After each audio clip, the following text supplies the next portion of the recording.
चलिए सीधे इतिहास के पन्नों में चलते हैं। आज हम भारत के सबसे लंबे, सबसे जटिल और 500 साल पुराने 2.77 एकड़ जमीन के विवाद को बिल्कुल करीब से समझेंगे, बिना किसी पक्षपात के, केवल और केवल ठोस ऐतिहासिक तथ्यों, सरकारी रिपोर्ट्स और सुप्रीम कोर्ट के उस 1445 पन्नों वाले ऐतिहासिक फैसले के आधार पर बिल्कुल निष्पक्ष रूप से इस जमीन की पूरी कहानी को डिकोड करेंगे। इस पूरे मामले को हम एक क्रम से समझेंगे। शुरुआत कैसे हुई, फिर समय के साथ सीमाएं कैसे बदलीं, राजनीतिक माहौल कैसे गरमाया, अदालत में 3 मुख्य दावेदार कौन थे, सबूतों को कैसे तोला गया और आखिर में सुप्रीम कोर्ट का वो अंतिम फैसला। तो शुरुआत करते हैं पहले हिस्से से, उत्पत्ति। इतिहास के सबसे पुराने पन्नों को पलटते हैं और देखते हैं कि कैसे एक साझा पूजा का स्थान धीरे धीरे एक विवादित सीमा में तब्दील हो गया। शुरुआती दौर पर नजर डालें तो कहानी कुछ यूं है। 1528 में बाबर के कमांडर मीर बाकी ने बाबरी मस्जिद बनवाई। फिर 18वीं सदी आते आते जब मुगलों का प्रभाव कम होने लगा तो सवाई जयसिंह ने मस्जिद के ठीक बाहर हिंदू पूजा के लिए राम चबूतरा बनवाया। मतलब एक ही जगह पर 2 धर्मों की इबादत साथ साथ होने लगी। और इस बात का पहला आधिकारिक सरकारी रिकॉर्ड मिलता है 1838 में, जब ब्रिटिश प्रशासक रॉबर्ट मॉन्टगोमरी मार्टिन ने अपना पहला सर्वे किया। अब यहाँ एक बहुत ही दिलचस्प बात सामने आती है। 18वीं और 19वीं सदी के यूरोपीय यात्रियों जैसे विलियम फिंच और जोसेफ टाइफेनथेलर ने अपने सफ़रनामों में यहाँ के स्थानीय लोगों की दैनिक पूजा और रिवाजों का बहुत ही बारीकी से जिक्र किया था। और कमाल की बात यह है कि यही पुरानी डायरियां और यात्रा वृत्तांत सदियों बाद आधुनिक अदालतों में फैसले का एक बहुत बड़ा आधार बने। अब आते हैं दूसरे अहम पड़ाव पर, बदलती सीमाएं और दैनिक जीवन। 1850 के दशक तक आते आते इस जगह का नक्शा पूरी तरह से बदलने लगा था। 1857 से पहले ये एक खुला मैदान था जहां दोनों समुदाय बिल्कुल आसपास ही अपने अपनी इबादत करते थे। लेकिन 1857 के आसपास स्थानीय दंगों को रोकने के बहाने ब्रिटिश प्रशासन ने बीच में ईंट और लोहे की ग्रिल वाली एक 6 से 7 फीट ऊंची दीवार खड़ी कर दी। इस एक दीवार ने न सिर्फ उस जगह को बांटा, बल्कि वहां के लोगों की सदियों पुरानी साझा जिंदगी के बीच एक पक्की लकीर खींच दी। और फिर छोटे छोटे घटनाक्रमों ने इस खाई को और गहरा कर दिया। जैसे 1858 में निहंग सिंह अपने कुछ साथियों के साथ अंदर दाखिल हुए, हवन किया और दीवारों पर कोयले से राम लिख दिया। इसके बाद तो औपचारिक शिकायतें शुरू हो गईं। माहौल इतना तनावपूर्ण हो गया कि अंग्रेजों की बनाई उस दीवार के दोनों तरफ से आने वाली अजान और प्रार्थनाओं की आवाजें टकराने लगीं। नतीजा, दोनों के लिए बिल्कुल अलग अलग एंट्री गेट बनाने पड़े। चीजें यूं ही चल रही थीं। दोनों पक्ष अपने अपने हिस्से में इबादत कर रहे थे। लेकिन 22-23 दिसंबर 1949 की रात कुछ ऐसा हुआ जिसने पूरा इतिहास ही पलट दिया। रातों रात मस्जिद के अंदर रामलला की मूर्ति प्रकट हुई। स्थानीय प्रशासन तुरंत हरकत में आया और शांति बनाए रखने के लिए अंदर के गेट पर ताला जड़ दिया। और सच कहें तो इसी एक ताले ने इस जमीन को दशकों लंबी एक बहुत ही भयंकर कानूनी जंग में धकेल दिया। चलिए अब तीसरे हिस्से पर नजर डालते हैं, राजनीतिक उत्तेजना। आखिर कैसे एक स्थानीय सीमा का विवाद रातों रात एक विशाल राष्ट्रीय आंदोलन बन गया। देश की बदलती राजनीति का असर सीधा अयोध्या पर पड़ रहा था। 1986 में कोर्ट के आदेश पर पूजा के लिए ताले खोल दिए गए। फिर 1990 में एक राष्ट्रव्यापी रथ यात्रा निकली जिसने भारी समर्थन जुटाया। और ये सब जाकर चरम पर पहुंचा 6 दिसंबर 1992 को, जब विवादित ढांचे को भीड़ द्वारा गिरा दिया गया।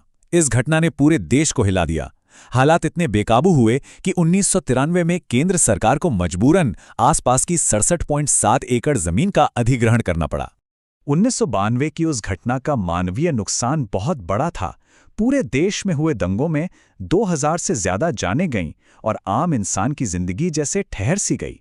सरकार ने जो 67.7 एकड़ जमीन अधिग्रहित की थी, उसका मुख्य मकसद यही था कि कोई भी गुट उस जमीन पर दोबारा कब्जा न कर ले। और इसके बाद जो असली कानूनी लड़ाई बची, वो सिर्फ उस बीच के 2.77 एकड़ वाले मुख्य विवादित हिस्से पर सिमट कर रह गई। जमीन पर ताला लग चुका था, राजनीति गर्मा चुकी थी और अब ये लड़ाई सड़कों से उठकर सीधे कोर्ट रूम में पहुंच गई। हमारा चौथा हिस्सा है 3 मुख्य कानूनी दावेदार। अदालत में मुख्य रूप से 3 पक्ष आमने सामने थे। पहला, सुन्नी सेंट्रल वक्फ बोर्ड, जिनका तर्क था कि बाबर ने खाली जमीन पर मस्जिद बनवाई थी, इसलिए इस पर उनका पूरा हक है।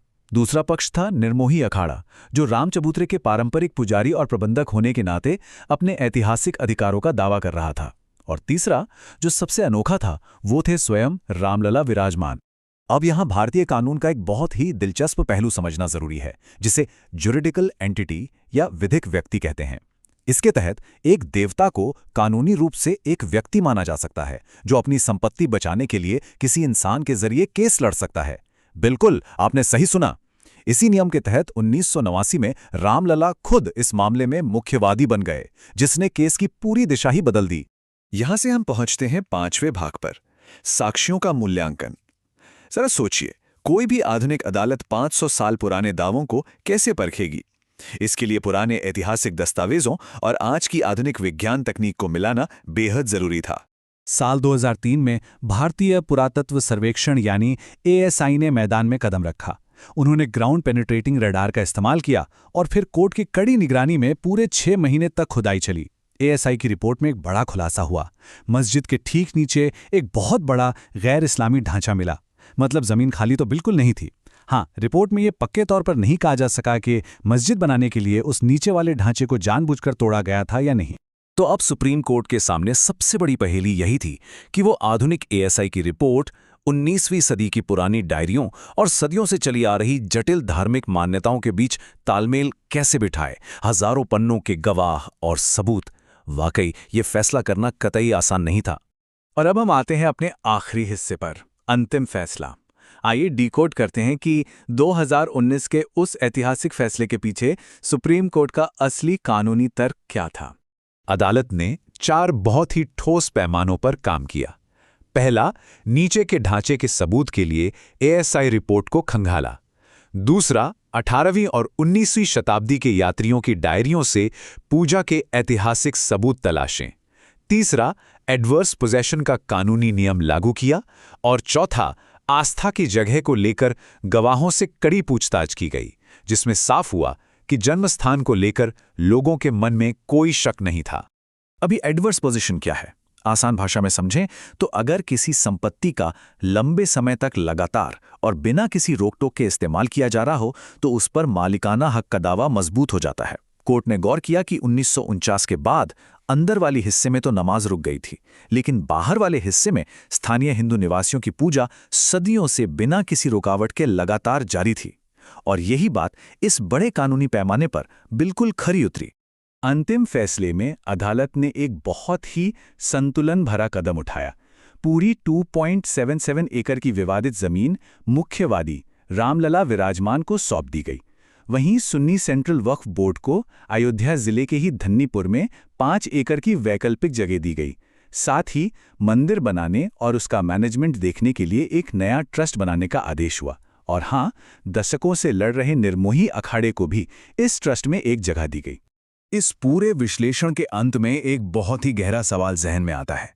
अगर 5 सदियों के साम्राज्यों, खून खराबे और लंबी कानूनी बहसों के बाद किसी भौतिक सीमा को दोबारा खींचा जा सकता है, तो सोचिए आज के इन आधुनिक प्रशासनिक और कानूनी फैसलों को कल के इतिहासकार किस तरह देखेंगे। भविष्य में हमारी आज की ये सीमाएं कैसे परिभाषित होंगी, इस पर जरूर विचार कीजिएगा।